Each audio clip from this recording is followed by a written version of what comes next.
The cabin in Keddie stood quiet that Easter weekend in 1981. It was Cabin 28, part of a small resort nestled deep in California's Sierra Nevada mountains.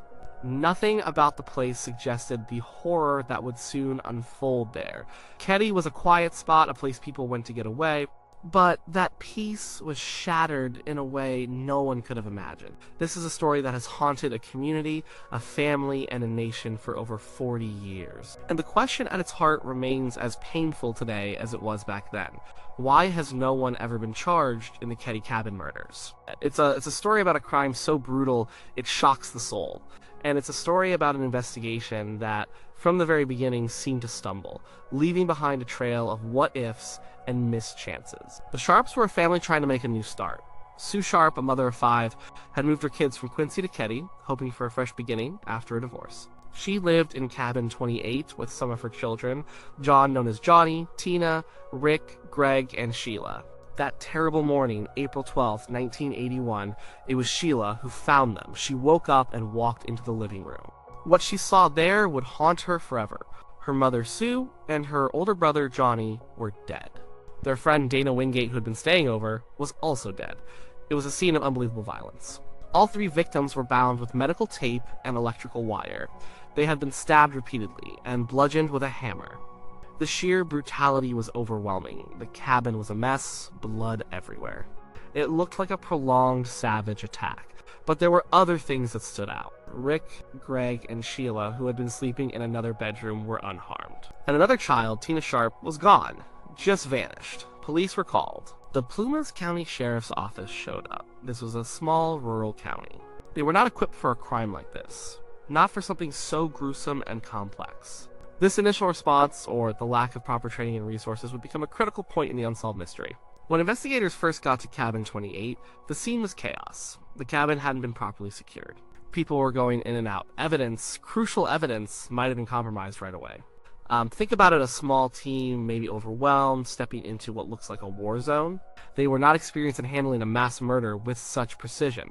This wasn't some big city police department with endless resources and forensic teams. This was a small town sheriff's office trying to cope with something way out of their league. They found several knives at the scene. One was a steak knife, bent from the force of the attack. Another was a hammer. These were likely the murder weapons. The victims had been tied up, some with shoelaces and tape. It suggested the attackers didn't just burst in and kill them. It implied some level of control, maybe even torture. There was no sign of forced entry. This led police to believe the victims either knew their attackers or were surprised while they were asleep. That's a big detail. It narrowed down the possibilities, at least in theory. But even with that, they didn't have a clear suspect. The first few days of the investigation were critical, and many people believe that's where things really went wrong. The crime scene was a mess. Crucial pieces of evidence might have been lost or not properly collected. There was talk of a potential party happening the night before or a gathering. Maybe drugs were involved, maybe just friends hanging out. The picture was fuzzy from the start. Tina Sharp, Sue's 12-year-old daughter, was still missing. Her absence was a terrifying twist. For 3 years, no one knew what happened to her. Her family agonized, hoping she was still alive, fearing the worst. In the early days, police looked at several people, but 2 names kept coming up. Martin Smartt and John Boubede. Martin Smartt was a neighbor. He also happened to be Tina's stepfather and Sue's landlord. He and his wife, Marilyn, were having marital problems, and Marilyn, who was Tina's mother, was living in another cabin nearby. Martin Smartt had a history of violence. He was known to be a mean guy, especially when he drank. And John Boubede was a friend of Smart's. He was a shady character linked to organized crime in Chicago. He had just arrived in Keddie, staying with Smartt. 2 men, both with a history of violence, one with a clear motive related to Sue Sharp, the other a known criminal. It seemed like a natural place to focus. Smartt made some strange statements after the murders. He told people he hated Sue Sharp. He even said he killed her, or something to that effect. But then he backpedaled. He took a polygraph test, and the results were inconclusive. Boubede also took a polygraph with similar results. Polygraphs aren't admissible in court, but they can guide an investigation. In this case, they didn't provide the clear answers needed for an arrest. Why didn't they get arrested back then? This is one of the biggest frustrations for those who have followed the case. There was motive, there was suspicion, there were statements, but the police needed more. They needed hard evidence linking them directly to the murders, and that, it seemed, was missing. Their alibis, while shaky, couldn't be completely broken. There were other theories too. Some people thought it might have been a cult, or drifters passing through the area. Keddie was a place where people sometimes stayed for a short while before moving on. But these theories never gained much traction. The focus always seemed to drift back to Smartt and Boubede. Then, 3 years after the murders, a grim discovery was made. In 1984, Tina Sharp's skull and some bones were found in Feather Falls, a different county about 100 miles away. It was a wooded, remote area. This confirmed the family's worst fears. Tina was dead, and the injuries to her skull suggested she had been bludgeoned, just like her mother, brother, and Dana. Her disappearance and eventual discovery only deepened the mystery. Why was she taken? Was she still alive when she was removed from the cabin? The questions piled up. Even with Tina's remains found, no arrests were made. The case went cold, decades passed. The surviving Sharp children, Sheila, Rick, and Greg, grew up without their mother and brother, and without answers. The community remembered, but official efforts seemed to wane. Sheriffs came and went. Detectives changed. Institutional memory, the specific knowledge and details of the case, started to fade or get lost. This is a common problem in long-term cold cases. But the Keddie murders never truly disappeared. They haunted Plumas County. The families of the victims never gave up. Over the years, new sheriffs sometimes took a fresh look. New forensic technology emerged, offering hope that old evidence could be re-examined. In the 2000s, there was a renewed push. Retired investigator Mike Gamberg, who had been a sheriff's deputy in Plumas County at the time of the murders, dedicated himself to the case. He couldn't let it go. He dug through old files, talked to old witnesses, and looked at everything with fresh eyes. His dedication brought new energy to the investigation. By the 2010s, the current Plumas County Sheriff, Greg Hagwood, began speaking publicly about the case. He confirmed that the initial investigation was flawed. He acknowledged that evidence had been lost or mishandled. He even stated that they had a primary suspect, a name that came up again and again, Martin Smartt. Sheriff Hagwood made some stunning revelations.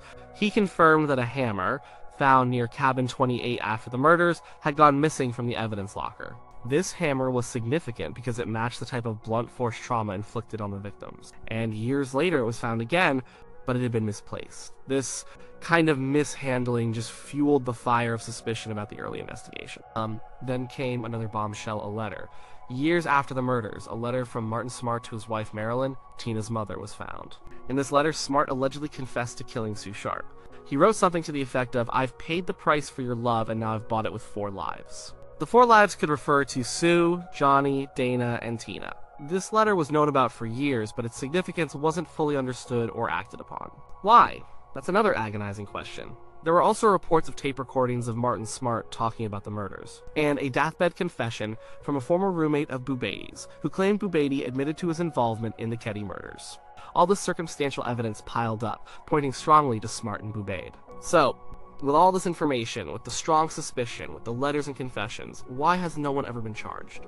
This is the core of the Keddie Cabin murders' enduring injustice. The biggest hurdle is the passage of time. Over 40 years have gone by. This is huge. Witnesses die.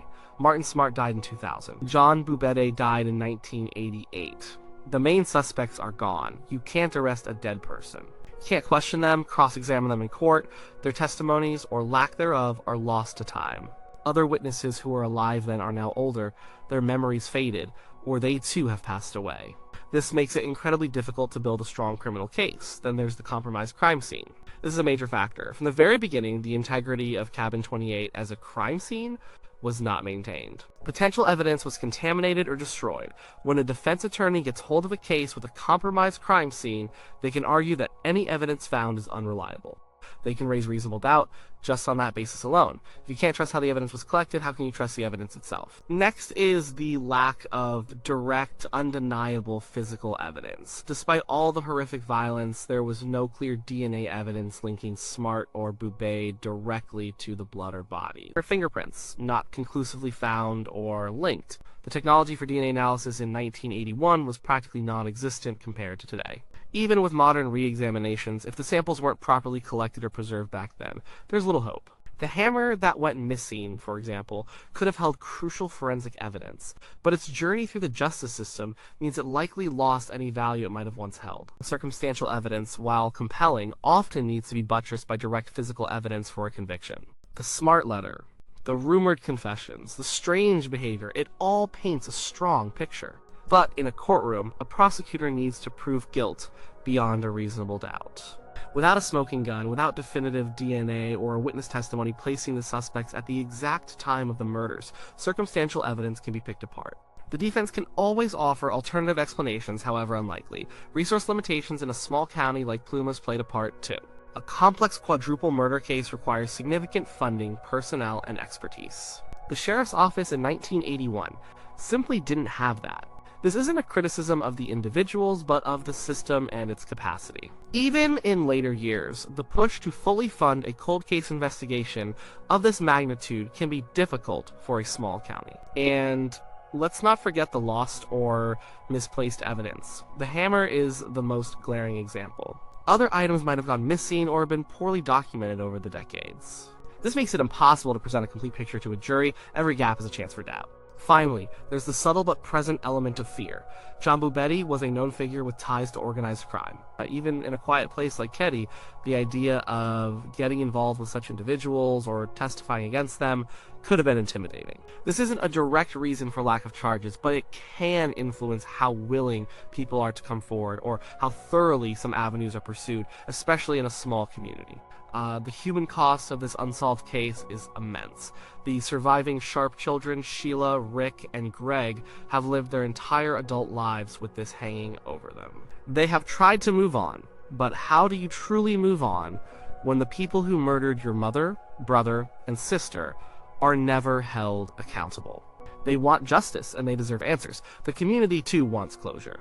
This isn't just an old crime, it's a wound that never fully healed. The Keddie Cabin murders stand as a stark reminder of how a few critical mistakes at the beginning of an investigation, combined with the merciless march of time, can forever derail justice. There is a strong feeling among many, including those who have dedicated years to the case, that they know who did it. The circumstantial evidence against Martin Smartt and John Boubede is incredibly compelling. But knowing is not the same as proving it in a court of law beyond a reasonable doubt, especially when the main suspects are dead, and the initial evidence collection was so flawed. So, to answer the question why has no one ever been charged, it comes down to a perfect storm of initial investigative blunders, the devastating impact of time and the deaths of key suspects and witnesses, and the subsequent inability to gather enough direct, unshakable physical evidence to meet the high legal threshold for a conviction. The Keddie Cabin murders will likely remain officially unsolved in the legal sense. The system, for all its intentions, failed the victims and their families. It's a tragedy that continues to resonate, a testament to the fact that even when the truth feels within grasp, true justice can remain agonizingly out of reach.